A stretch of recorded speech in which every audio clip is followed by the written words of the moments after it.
బీహార్ కు చెందిన ఒక ఆర్జేడీ ఎమ్మెల్యే చదువుల తల్లి సరస్వతీదేవిని కించపరుస్తూ మాట్లాడాడు. ఏకంగా అమ్మవారిని దూషించాడు. నువ్వు తిన్నది అరక్క మాట్లాడావా, నోటి కొవ్వు కరగాలని మాట్లాడావా అంటూ అతగాడిపై హిందూ సంఘాలు గరంగరంగా గర్జిస్తున్నాయి. నీ నోరు ఫినాయిల్తో కడగాలి అంటూ మండిపడుతున్నాయి.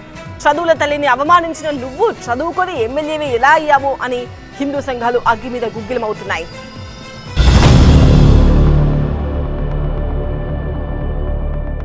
ఇతగాడి పేరు ఫతే బహదూర్ కుష్వాహా. ఊరు బీహార్లో డెహ్రీ. అక్కడ అతగాడే ఎమ్మెల్యే. ఈ ఆర్జేడీ ఎమ్మెల్యే కాంట్రవర్సీకి కేర్ ఆఫ్ అడ్రస్. హిందూ దేవుళ్లను అవమానించడం అంటే ఈయనకు మహాసరదా. అది పార్టీ ఫిలాసఫీనా లేక ఈయనకు నోటి దురద వల్ల వచ్చిన బురదో అర్థం కాదంటున్నారు బీహార్ విశ్లేషకులు. మెదడులో దురద పుడితే హిందూ దేవుళ్లను అవమానించే కార్యక్రమం పెట్టుకుంటాడని బీహార్లో జనం కథలు కథలుగా చెప్పుకుంటారు. తాజాగా ఈ ఫతే బహదూర్ చదువుల తల్లి సరస్వతీదేవిపై అభ్యంతరకర వ్యాఖ్యలు చేయడంతో దుమారం రేగింది.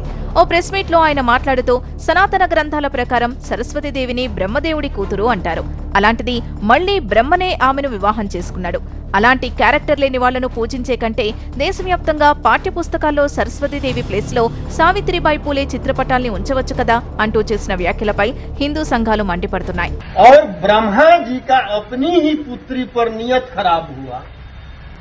और उन्होंने मतलब कि उनके साथ शादी कर लिया, तो आप खुद समझिए कि पूजा मतलब कि किसका होता है, चरित्रवान का या चरित्रहीन का।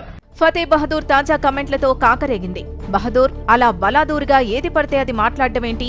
నీది నోరా, మున్సిపాలిటీ మోరా అని అడుగుతున్నాయి హిందూ సంఘాలు. నీది నాలుక, పబ్లిక్ నాలానా అంటూ బహదూర్ని చీల్చి చెండాడుతున్నాయి హిందూ సంఘాలు. దీనిపై ఆర్జేడీ ఎందుకు స్పందించడం లేదని హిందూ సంఘాల నాయకులు ప్రశ్నిస్తున్నారు. ఇతగాడిని ఎందుకు పార్టీ నుంచి సస్పెండ్ చేయట్లేదని ఆర్జేడీని నిలదీస్తున్నాయి హిందూ సంఘాలు.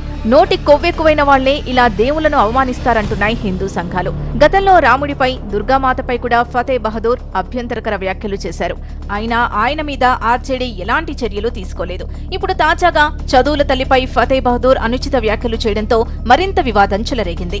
బీహార్లో ఆర్జేడీకి మిత్రపక్షంగా ఉన్న కాంగ్రెస్ పార్టీని కూడా ఈ మహానుభావుడు వదిలిపెట్టలేదు. బీజేపీ, కాంగ్రెస్ పార్టీలు రెండూ ఒకే కాయిన్ కి రెండు ముఖాల లాంటివన్నాడు. రెండూ మనువాది పార్టీలే అంటూ విమర్శించాడు. అయితే ఇలా రెచ్చగొట్టే వ్యాఖ్యల ద్వారా త్వరలో జరగబోయే సార్వత్రిక ఎన్నికల్లో రాజకీయ లబ్ధి కోసం ఫతే బహదూర్ ప్రయత్నిస్తున్నాడని, దానిలో భాగంగానే ఇలా వ్యాఖ్యలు చేశాడని కొందరు విశ్లేషకులు చెబుతున్నారు. ఇక జనవరి 22న అయోధ్యలో భవ్య దివ్యరామ మందిరం ప్రారంభం కానుంది. రామ్లల్లా విగ్రహ ప్రాణ ప్రతిష్ఠ జరగనుంది. అంతా రామమయం, దేశమంతా రామనామమయం అన్నట్లుంది పరిస్థితి. ఇది రాజకీయంగా బీజేపీకి అనుకూలంగా మారుతుందనే ఫతే బహదూర్ ఇలాంటి నీచమైన వ్యాఖ్యలు చేశాడని హిందూ సంఘాలు మండిపడుతున్నాయి. ఈ వివాదం చినికి గాలివానగా మారే సూచనలు కనిపిస్తున్నాయి.